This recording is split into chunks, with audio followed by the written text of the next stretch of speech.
Hi everyone, and welcome back to another episode of the Still That Girl series. I am your host, Jory Martin.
We all know that dating today can be a bit tricky. So just imagine dating as a young Christian woman. Today we have with us a young lady who will talk about her experiences dating as a young Christian woman and not settling, but waiting for God's best. Let's welcome Joanna. Okay, so how are you today, Joanna? I'm good. Okay, so before we jump into the interview, we're going to start with an icebreaker. So you're going to choose a question from the jar, hand it to me, and I'm going to read it to you.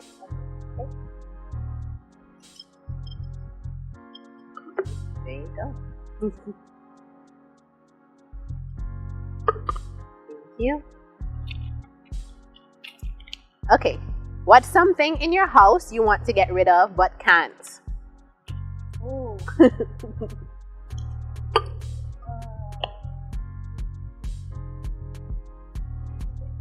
I have some clothes I need to get rid of, but they have sentimental value, so I don't want to. They can't really fit me anymore, Mm-hmm. and it don't really suit me right now. But Okay. I still want to hold on to them. So I think, yeah, those clothes. Clothes? I can definitely relate to that. I have some clothes that I really need to get rid of. You gotta do better. We gotta do better.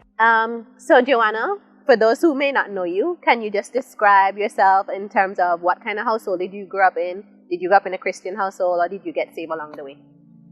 Well, I grew up in a Christian household. I am an only child, so both my parents are Christians, both mother and father. And I would say that I grew up a bit sheltered, Okay. but I grew up knowing who God is, and I grew up, understanding what it means to have a relationship with Christ. So I accepted Christ at a very early age, like around the age of, I think I did it before, but officially around the age of 10. Okay. Yes, I would have, given my life over to Christ. So it's just been the three of us. Okay. So you mentioned that your parents are Christians. Did the decision to get saved, was it a personal one, or did you feel kind of, not really pressured, but did you feel like it was an obligation because of the household you grew up in? I think it's a little bit of both, because growing up in the household that I did, I felt like it became like second nature in terms of that's all I know. Mm-hmm. And even though it was expected of me, it was never really said out in words directly that this is what you must do. Mm-hmm. But because that's what I grew up in, and then observing the lifestyle, going to church from as long as I can remember, then it not only became something that I felt like I felt obligated to do, but it became something that I wanted to do eventually. Okay. So you mentioned that you were a bit sheltered. So at what point did your parents kind of give you a little bit more freedom in terms of going out with friends or that kind of stuff? I think, going to secondary school, you're moving from the small primary school and you're mixing with different persons and different backgrounds, different stories. So I think for me, then the freedom came then without them having to give it. But I think the ability to go out really happened around, I would say, maybe fifth form around there, and well, mostly, and then mainly college. Then I was really, going about my own business kind of thing. But it started around, I would say, fifth form in secondary school. Okay. Okay, so we all know that different people may have a different meaning for dating. So what, in your own words, what is dating? What is dating? Okay, so what I see dating to be is that process where you are, you're getting to know someone. You are seeking out this person. So you're building a friendship, you're building a relationship with them, and you are, really seeing how you fit into their life, kind of thing. That's what I would view it as. According to the definition, what I've known it to be, I've seen it to be that process of getting to know someone with the intent of really taking it to the next step. Okay. So as Christians, we are supposed to date with purpose, with the intention of marriage. Would you say that you are currently dating with purpose? If you are dating, I am dating with purpose. Yes, I would say that I am dating with purpose right currently. Yeah. Okay. So how hard is it to date someone knowing that having sex is not on the agenda? It's a very realistic thing you have to deal with, because sometimes we forget that we are flesh, and you have to put boundaries in place. And it can be, especially when you have strong feelings towards someone, it can be a struggle. But I think that's where boundary comes in, and that's where the discussion takes place between two persons. That, okay, this is what we want. We want purity, and this is my weakness. This is your weakness. How do we combat this before it becomes something? Because you don't want your entire dating life to be just completely struggle. That you can't even see one another. Because that's kind of unhealthy. Because some sort of self-control has to be practiced. So I think, establishing boundaries and being honest, being honest with yourself and with the other person, this is getting a bit too much for me right now, or, I think we should just do things this way, just to create a space where God is in the center, and so that, the relationship remains, or that dating process remains pure, because I don't know if I'm jumping ahead. No. But the thing about it is that when intimacy gets in there too quick, it can make it complicated, and it can ruin an innocent dating relationship. It can ruin a friendship, yeah. I think I kind of jumped ahead a question. So for those who may not know, you are actually waiting to have sex until marriage. So that kind of adds to the question that I just asked. Okay, so as Christians, it's very important for us to date people who are other Christians, basically, to be equally yoked. How would you define this for persons who may not know what equally yoked means? Unequally yoked, or equally yoked would, I would think, well, according to the Bible and what I've read, it is being joined with someone who shares the same belief as you do. Being more specific, being with somebody that believes in God and has the same goal in your relationship with Christ. Because yes, there are people who out there who believe in God, but they don't want to actively practice that relationship with Him. So that is very important in being equally yoked, and that would form the definition of being equally yoked. You have the same beliefs, and you have the same. Basically, there's a goal that you want to reach, until you are headed that way. Okay, so what is your opinion on people who may say, I'm a Muslim, he's a Christian, but we're really in love, love conquers all. I think it would work someday later down the line. What is your advice to them who may think that way? I think, before, maybe a couple of years ago, I would have said, oh, why would you think that? But then I think, having certain experiences, I can understand why that is, why people would feel that way. And I have a better understanding of how to say, okay, I'm not going to judge you for saying that, but I'm going to tell you that it's not likely to work, or it's not the best avenue. Because if you have different belief system, you have to think about, if you intend on having children, your children are going to be brought up in two different belief systems. and you think about yourself, if you are a devoted Christian, if you are somebody who wants to pursue Christ, then it's better to do that with somebody who's of like mind. The same page. You're the same page, you have the same goal, and then having a relationship with Christ, it takes you on a particular path. And if the person that you're with does not understand that, then it can cause friction and problems in the relationship and in the marriage. You decide that you're going to fast this week, and your partner doesn't understand why you're fasting, or your partner doesn't understand why you're setting aside this time, or why you're being so devoted to this calling or this purpose. And it's because, they're two different belief systems. And I think that when God wants us to come together as one, in a union, in a partnership, in a marriage, He meant for it to be that it can be like two fires coming together and creating a blaze. And if, you're not on the same page. Oh, I like that. If you're not on the same page, then it's kind of like you're robbing yourself of pursuing that relationship with Christ and going all the way in with Him. Okay.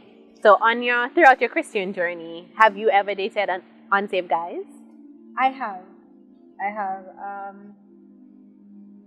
For me, it was coming from a place of insecurity. Although, these persons, they're not bad human beings. They're pretty good human beings. But where I wanted to go, they weren't going that way with me. And it came from a place of feeling insecure in terms of I felt as though, the person that I would have shown interest within the Christian community, they didn't reciprocate it, or,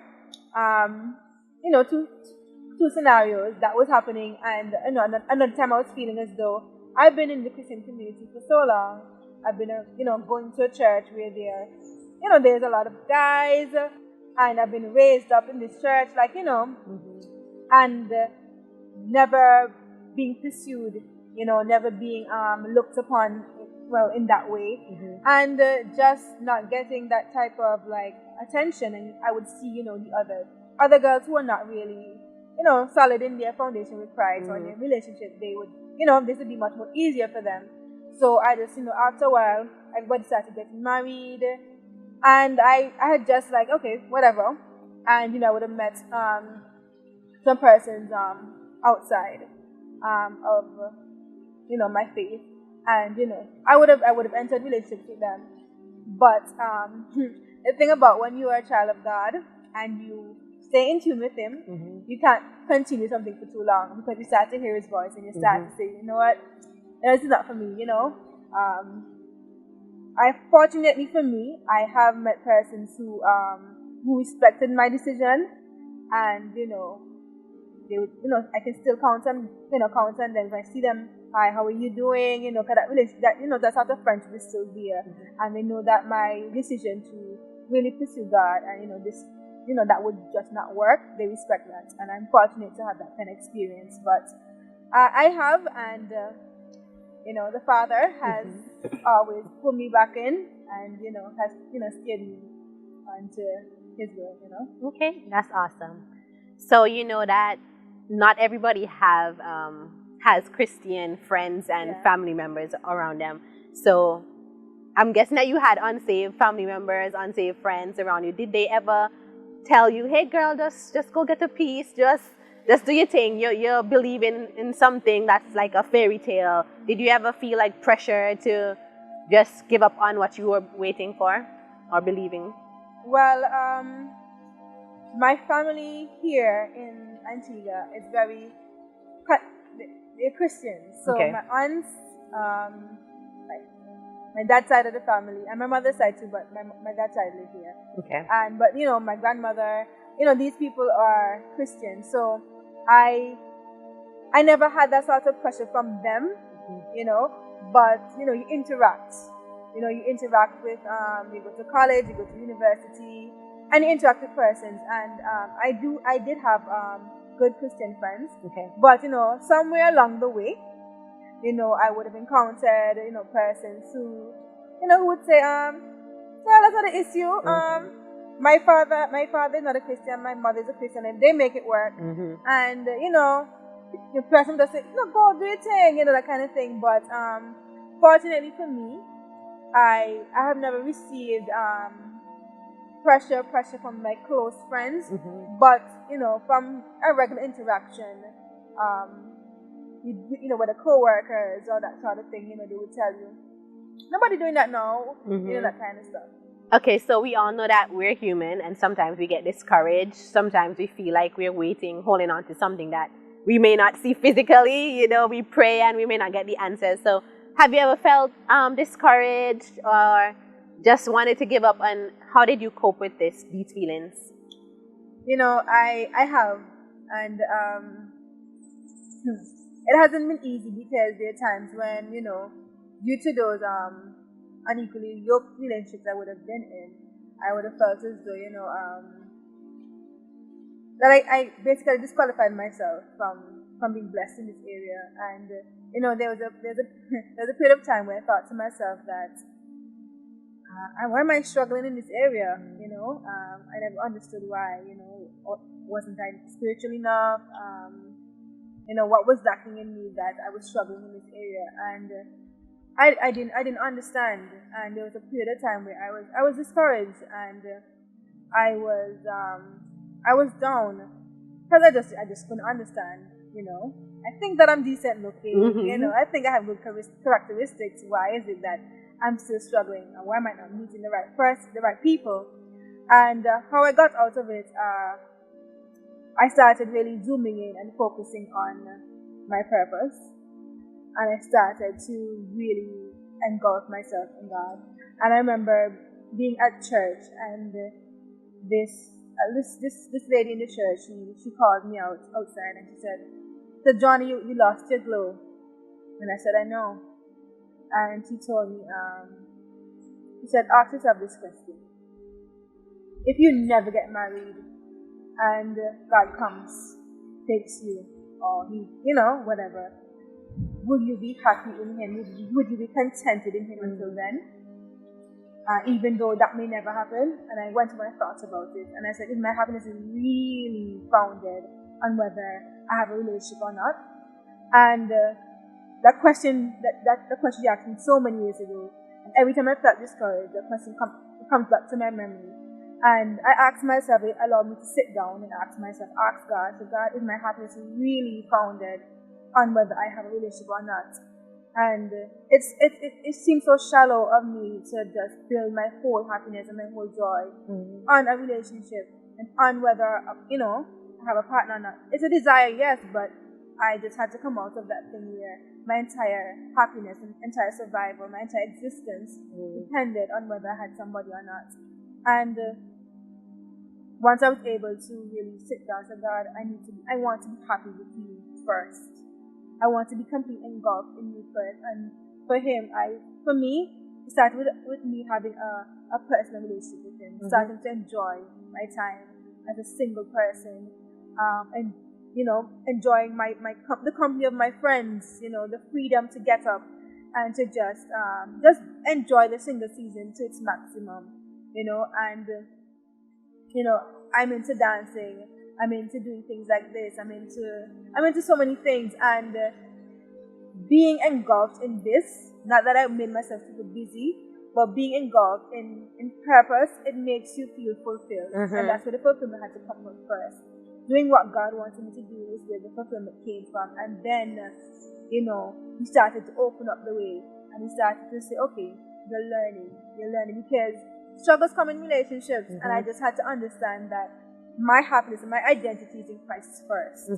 And if something goes south in a relationship, my relationship with God should not go south as well, And He wanted to instill that in me first, and that's how I put myself out, because I'm a person that there are times when I'm not going to always go on my knees and say, God, I pray to you.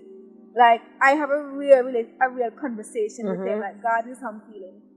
I don't understand. Like, and I would bawl my eyes out, and I would have a conversation with Him. I sit on my bed and have a conversation as though He's, like, me and you right He's here. your dad. Exactly.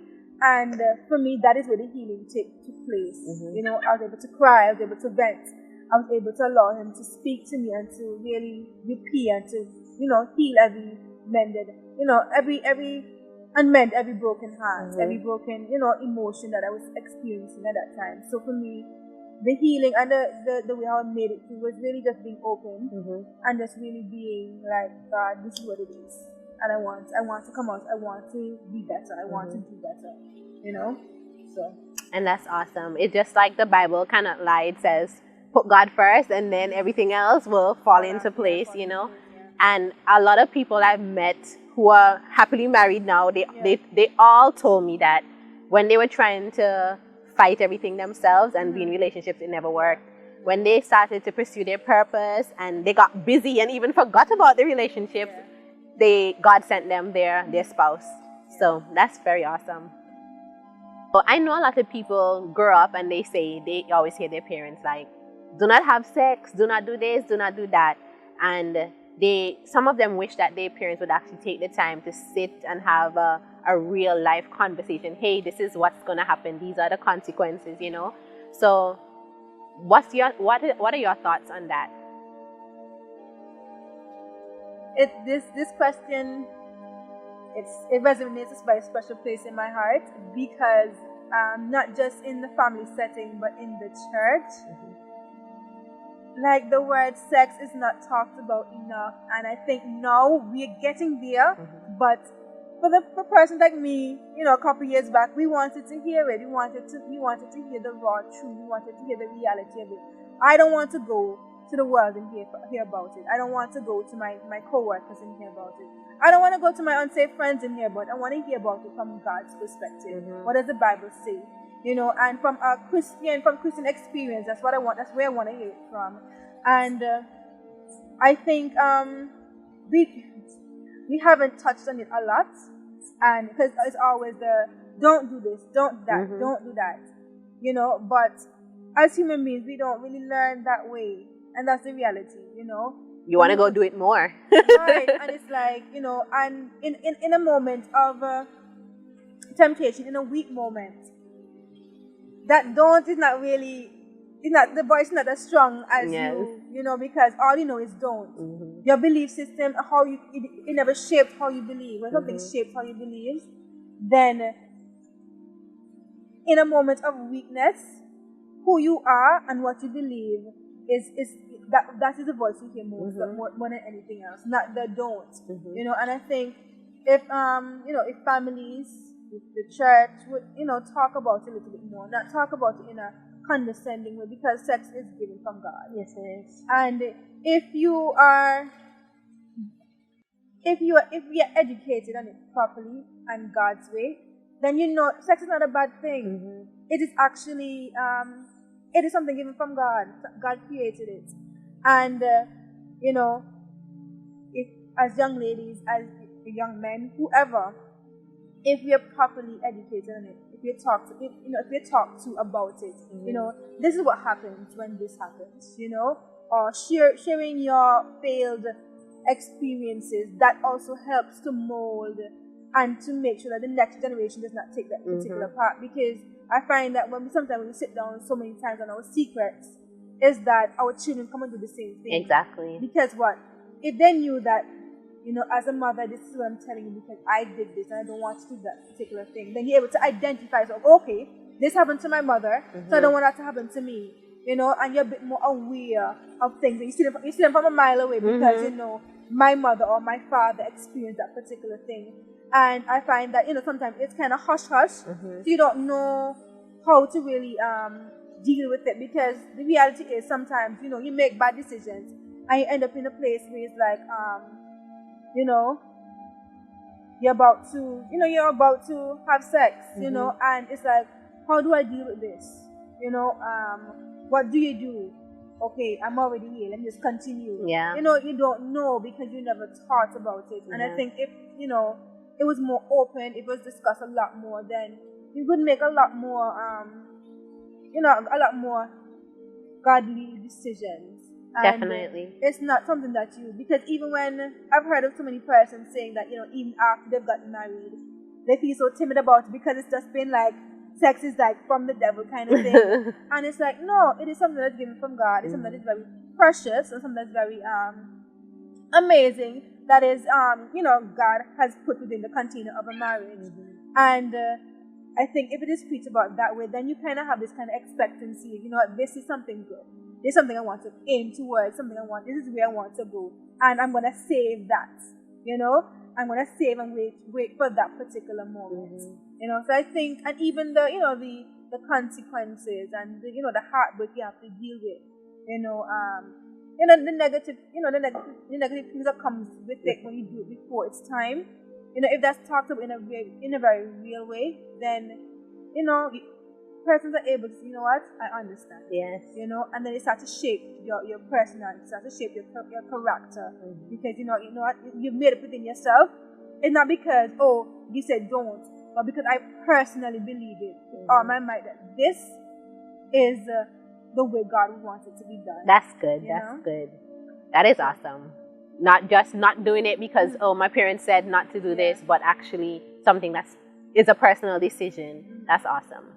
So before we wrap up, what is one piece of advice would you give to young people, specifically females, who have an idea of dating with purpose, or they want to wait till marriage, but they're just struggling, maybe with the influences of different friends and so on. They're just struggling. They just need somebody to give them a piece of advice. What would you tell them? My advice? Well, the first thing I would say is to start with you. That is where it starts. Start with finding out who you are. Start with loving who you are, flaws and all, and the secrets and all. For me personally, one of my flaws was that I was afraid of hurting person's feelings. I was afraid of getting, being hurtful in any sort of stance I would make. And when I would find myself in certain positions, I would be very timid because I know to myself, this is not what God wants, but I was still so shy. I was still so like, if I do this, then this person is going to leave me, or this person is going to be upset, or what are people going to think? But my advice is to let them go, and you're going to be okay. I had to make the stance on what I believe in. I had to be resolute and to be very strong in the principles that I've been brought up in, and not only what I've been brought up in, but what I've learned. And when you are confident in who God has made you to be, if you are confident in God, then just know that any stance that you make for Him and for your faith, then even if you face persecution, you'll be okay, and it's going to work out for the betterment of you. And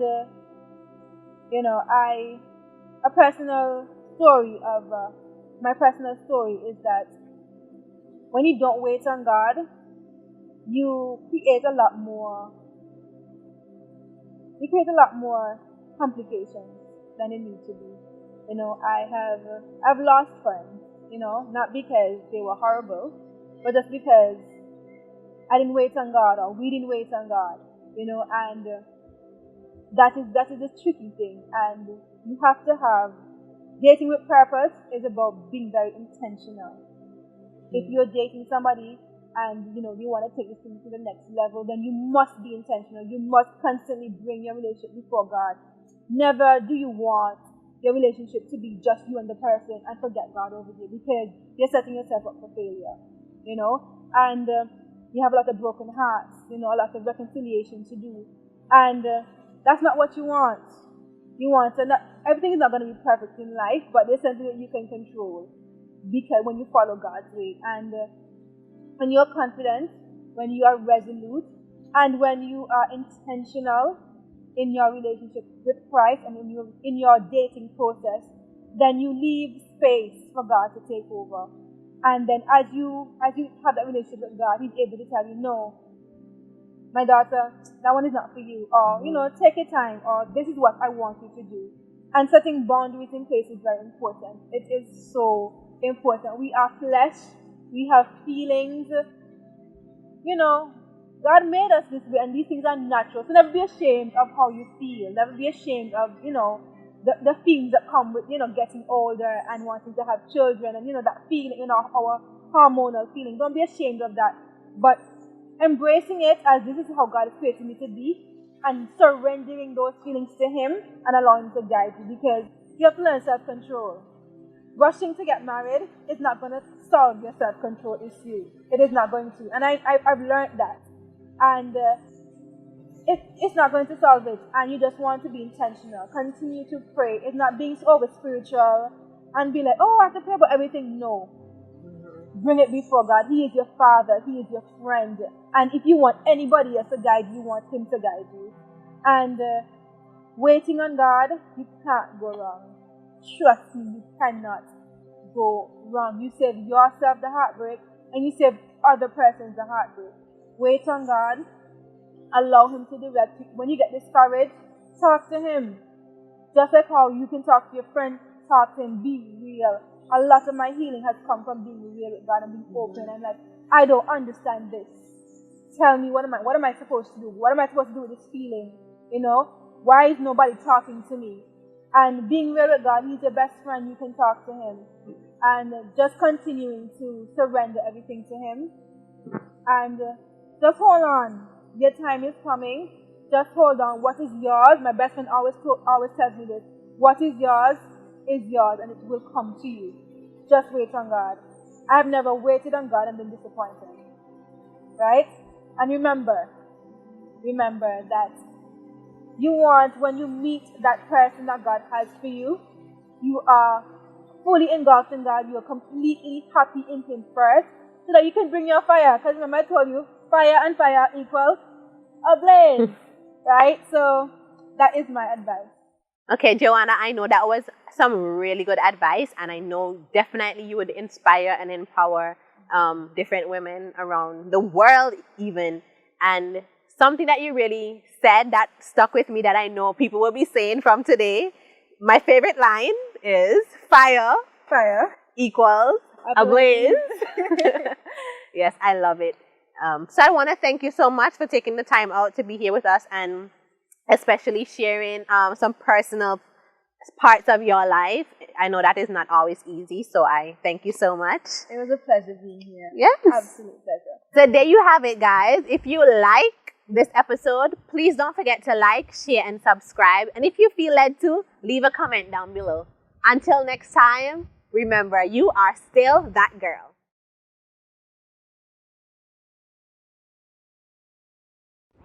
Today, we have with us Joanna. Blaze. Joanna. Yeah, I couldn't remember. Does it fire? It was a blaze. Do you have an inspirational story to share? Would you like to be featured on our next episode? If so, please contact us using the information displayed on the screen.